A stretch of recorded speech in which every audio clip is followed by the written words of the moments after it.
السلام عليكم ورحمة الله وبركاته. الحمد لله رب العالمين والصلاة والسلام على سيدنا محمد وآله وصحبه أجمعين. Class 6. إياك نعبد وإياك نستعين. إياك ആദ്യമായി ഉച്ചരിക്കേണ്ടത് ഹംസയാണ്. തൊണ്ടയുടെ താഴ്ഭാഗത്ത് നിന്ന് പുറപ്പെടുന്ന അക്ഷരമാണ് ഹംസ. അതുപോലെ ഹംസയുടെ സിഫത്തുകളിൽ ഒന്നാണ് ജഹ്ർ എന്ന സിഫത്ത്. ജഹ്റിൻ്റെ പ്രത്യേകത ഉച്ചാരണത്തിൽ ശ്വാസം പുറത്തേക്ക് പോകാൻ പാടില്ല. അപ്പോൾ അത് ശ്രദ്ധയോടുകൂടി, കാറ്റ് പുറമേ പോകാതെ ശ്രദ്ധയോടുകൂടി തൊണ്ടയുടെ താഴ്ഭാഗത്ത് നിന്ന് ഉച്ചരിക്കുക. ഈ ഈ ഈ രണ്ടാമതായി യാ, ഷദ്ദുള്ള യാ ആണ്. അതുപോലെ യാഇൻ്റെ മഖ്റജ്, നാവിൻ്റെ മധ്യവും അതിനോട് നേരിടുന്ന മേലണ്ണാക്കും.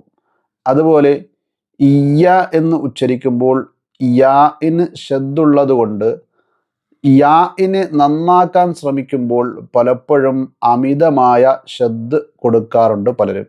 ഈയ ഈയ അങ്ങനെ കൊടുക്കാൻ പാടില്ല. വളരെ എളുപ്പത്തിൽ സിമ്പിളായി ഉച്ചരിക്കാൻ കഴിയുന്നതാണ് യാ.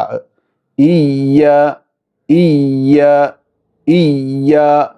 തീരെ കുറയാനും പാടില്ല, എന്നാൽ അമിതമാകാനും പാടില്ല. ഈയ.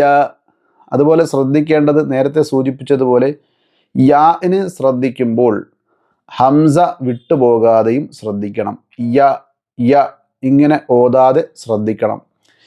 ഈയ ഈയ ഈയ ഈയ. അടുത്തത് കാഫ്. കാഫ് എന്ന അക്ഷരത്തിൻ്റെ സിഫത്തിൽ പെട്ടതാണല്ലോ ഹംസും ഷിദ്ദത്തും. രണ്ടും എതിരായി നിൽക്കുന്ന സിഫത്താണെന്ന് ഒറ്റ നോട്ടത്തിൽ നമുക്ക് തോന്നിയേക്കാം. എന്നാൽ സൂക്ഷ്മമായി പരിശോധിച്ചാൽ തീർച്ചയായും നമുക്കത് കൃത്യമായി മനസ്സിലാക്കാൻ കഴിയുന്നതാണ്. ഹംസ് എന്ന് വെച്ചാൽ കാറ്റ് പുറപ്പെടുക, ഉച്ചാരണത്തിൽ കാറ്റ് സഞ്ചരിക്കുക എന്നുള്ളതാണ്. ഷിദ്ദത്ത് എന്ന് വെച്ചാൽ ശബ്ദം തടസ്സപ്പെടുക എന്നുമാണല്ലോ. അപ്പോൾ ഇത് രണ്ടും കൂടി എങ്ങനെയാണ് യോജിക്കുന്നത്? ഇയ്യാക്ക എന്ന ആ കാഫിൻ്റെ ഉച്ചാരണത്തിൽ ആദ്യം ഷിദ്ദത്ത്, ഇയ്യാക്ക എന്ന ഷിദ്ദത്ത് ആദ്യം ഉണ്ടാവുകയും എന്നാൽ ആ കാഫിൻ്റെ ഉച്ചാരണത്തിൻ്റെ അവസാനത്തോടുകൂടി കാഫിൽ ഹംസും ഉണ്ടായിരിക്കും. അപ്പോൾ ചുരുക്കത്തിൽ ഇയ്യാക്ക ഇയ്യാക്ക.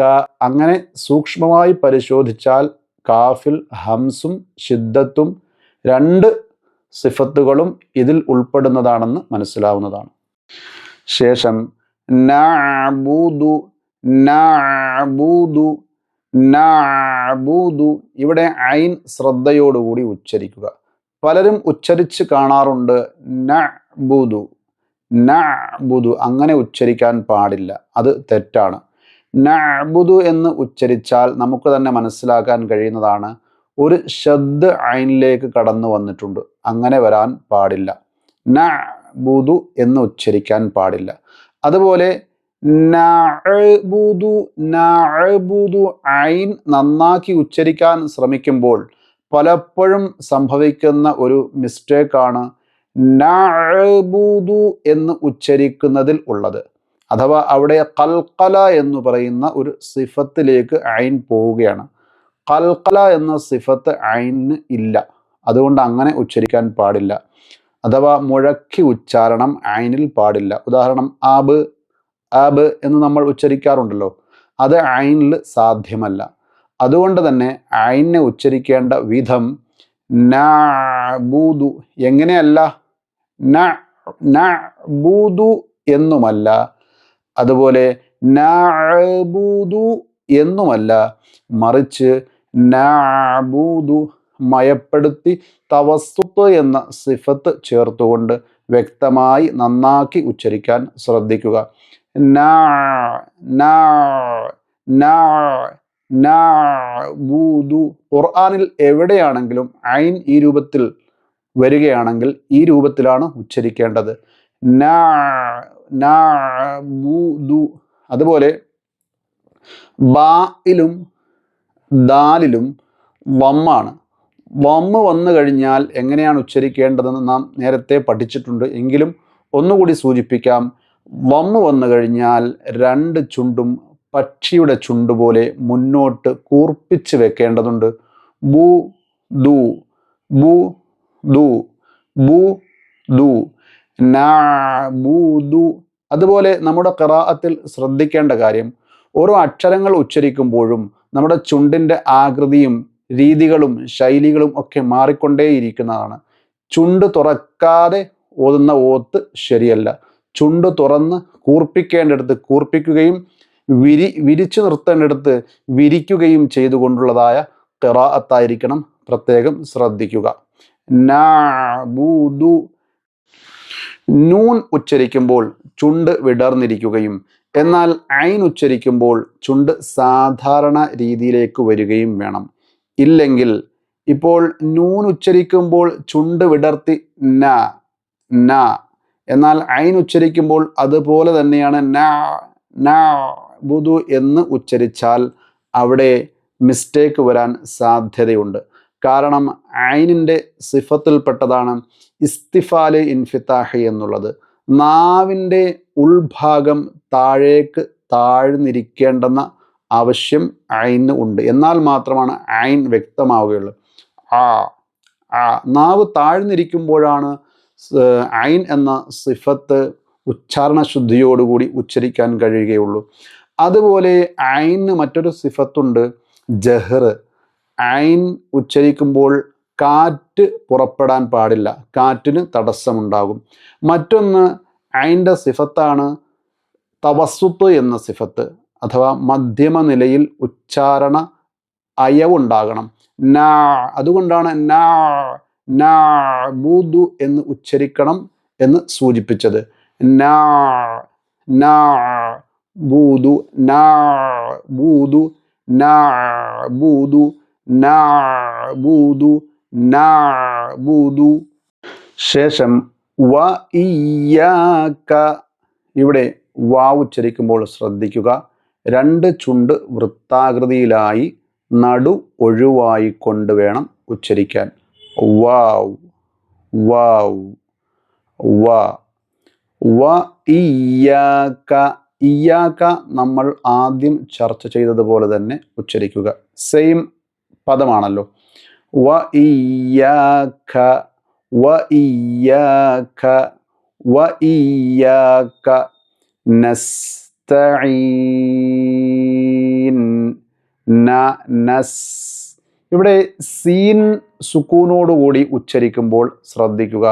പല ആളുകളും ഉച്ചരിക്കാറുണ്ട് നസ്തഈൻ നസ്തഈൻ. അങ്ങനെയല്ല. സീനിൻ്റെ സിഫത്തുകളിൽപ്പെട്ടതാണ് ഹംസ് എന്ന സിഫത്ത്, അഥവാ ഉച്ചാരണത്തിൽ കാറ്റ് നടക്കേണ്ടതുണ്ട്.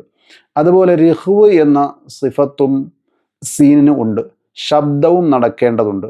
അപ്പോൾ നസ്തഈൻ എന്ന് ഉച്ചരിച്ചാൽ മതിയാവുകയില്ല.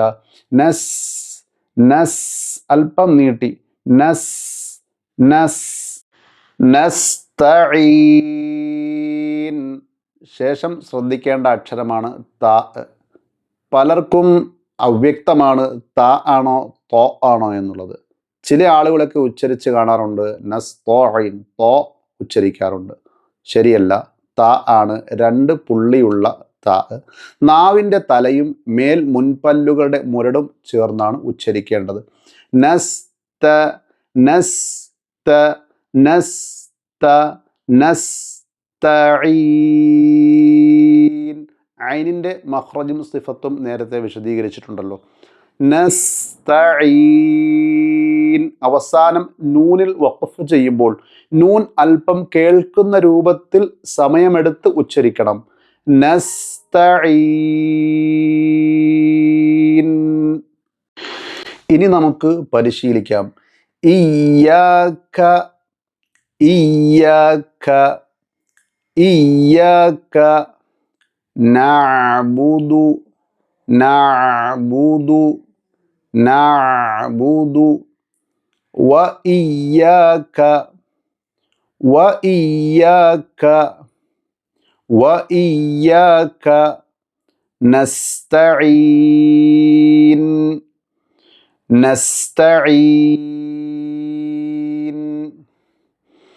നസ്തഈൻ إياك نعبد وإياك نستعين إياك نعبد وإياك نستعين إياك نعبد وإياك نستعين ശ്രദ്ധയോടുകൂടി പഠിക്കുകയും നമുക്ക് വേണ്ടപ്പെട്ട നമ്മുടെ സഹോദരങ്ങൾ, നമ്മുടെ കുടുംബാദികൾ, സുഹൃത്തുക്കൾ എല്ലാവർക്കും ഷെയർ ചെയ്ത് എല്ലാവർക്കും പഠിക്കാൻ ഉപകാരപ്രദമാകുന്ന രൂപത്തിൽ പ്രവർത്തിക്കുക. അല്ലാഹു സുബ്ഹാനഹു വ തആല നമുക്കെല്ലാവർക്കും അർഹമായ പ്രതിഫലം നൽകി അനുഗ്രഹിക്കുമാറാകട്ടെ. ആമീൻ യാ റബ്ബൽ ആലമീൻ. ഏവരും പ്രത്യേകം ദുആ ചെയ്യണം എന്ന് അഭ്യർത്ഥിച്ചുകൊണ്ട് അസ്സലാമു അലൈക്കും വറഹ്മത്തുള്ളാഹി.